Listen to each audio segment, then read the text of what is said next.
The alarm on my wrist was screaming before I even reached the door, and I knew that if I stopped walking now, I would never make it inside alive. My name is Daniel Cole, and I was standing in front of the black gate of the Hatch Palace with my heart slamming against my ribs.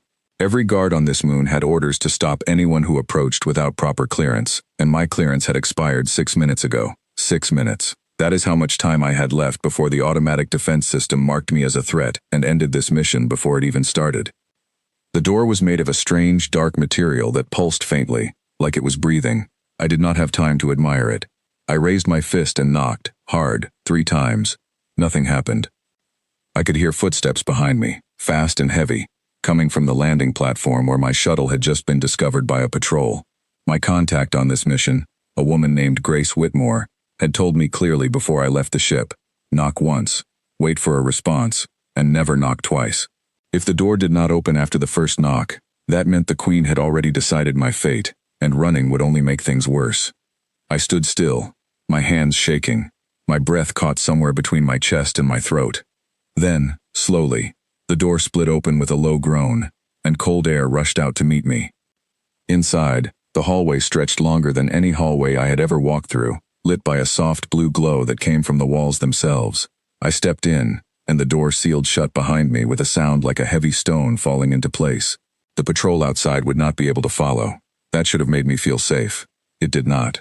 Every alien species in this part of the galaxy feared this Queen. Entire fleets had turned back rather than face her judgment.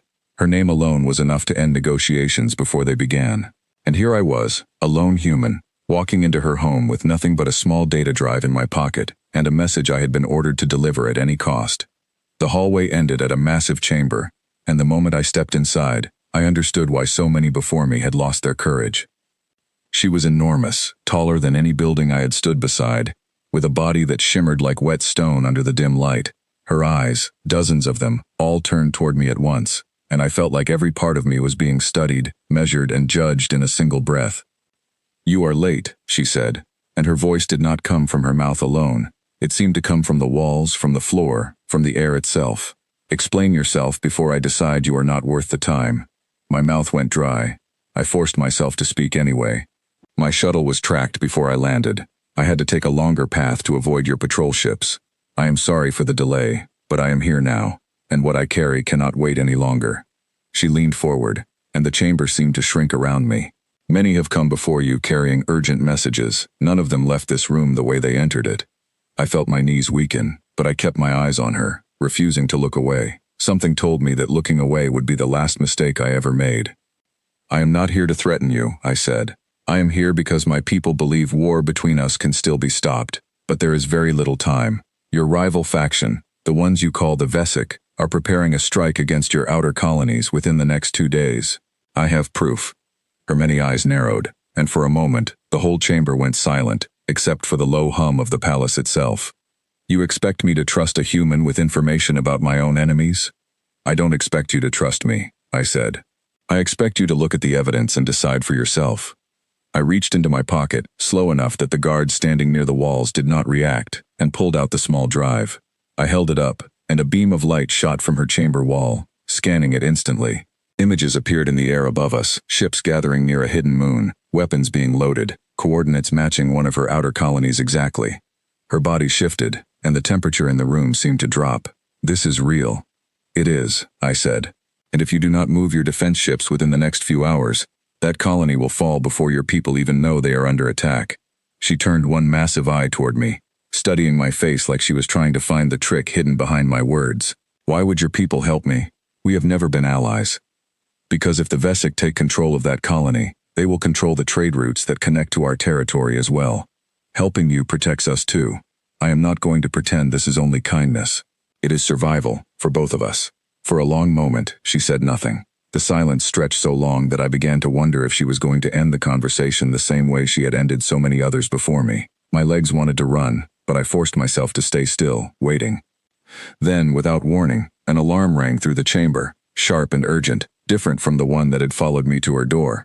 A guard rushed in, speaking quickly in a language I did not understand, but I recognized the fear in his voice. The Queen rose taller, and the ground beneath us trembled slightly. "It seems your warning came just in time. Vesic ships have already entered the outer boundary of my territory." My heart pounded harder. Then you need to move now. She turned toward me, her many eyes locking onto mine one final time. You risked your life to bring me this warning, knowing that I could have ended you the moment you stepped through my door. I did, I admitted. But some risks are worth taking. She let out a low sound that vibrated through the floor, something between a growl and a strange kind of respect. No human has ever stood before me and remained standing this long. Perhaps your kind understands more about survival than I believed. She turned to her guards and gave a sharp command. Within seconds, the chamber came alive with movement, lights flashing, doors opening, ships being called into position from somewhere deep within the palace. Return to your people, she said, facing me again. Tell them the Queen remembers those who choose honesty over fear. I nodded, still shaking slightly from the tension that had not yet left my body. I will. As I turned to leave, the guard who had rushed in earlier suddenly shouted again, and this time, even I could understand the panic in his tone, because the ground beneath the palace shook harder, and the lights flickered. They have already reached the lower ring, the Queen said, her voice sharp now, all patience gone. If they break through, this palace itself will be their next target. I froze at the door. Leaving now meant abandoning the very information I still carried, the details about the Vesik's secondary attack plan, something Grace had warned me only to reveal if the situation became desperate. This was desperate. I turned back. There is more. A second wave, timed to strike right after the first, aimed directly at this palace. If your ships focus only on the outer colony, this location will be defenseless. Her eyes widened, every single one of them at once. You held this back? I had to be sure you would listen first, I said. I am telling you now because there is no more time to wait. She let out a command so fast and sharp that the guards around us moved instantly, some rushing toward the exits, others activating defense systems built into the very walls of the chamber. The whole palace seemed to wake up around us, humming with power I had not noticed before. You will stay, she said, turning to me. If your information is correct, I may need you to explain the details to my commanders directly. I did not argue. There was no time to argue, and honestly, running back to my shuttle alone through a battle that was already beginning to unfold above us sounded far more dangerous than staying inside these walls. The next few minutes passed in a blur of shouted commands, flashing lights, and the distant sound of explosions somewhere far above the palace. I stood beside commanders twice my height, pointing at maps of the palace and its surrounding defenses, explaining everything Grace had briefed me on before this mission began. Slowly, the chaos outside began to calm. Reports came in that the Vesik ships approaching the palace had been intercepted before reaching the lower ring, and the outer colony had been successfully defended thanks to the early warning.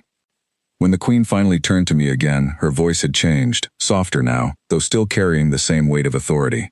You came here expecting fear, and instead, you gave me a reason to trust. I came here hoping for peace, I said. I am glad it worked out this way. She studied me one last time, and something in her expression, if it could even be called an expression, shifted into something closer to respect than judgment.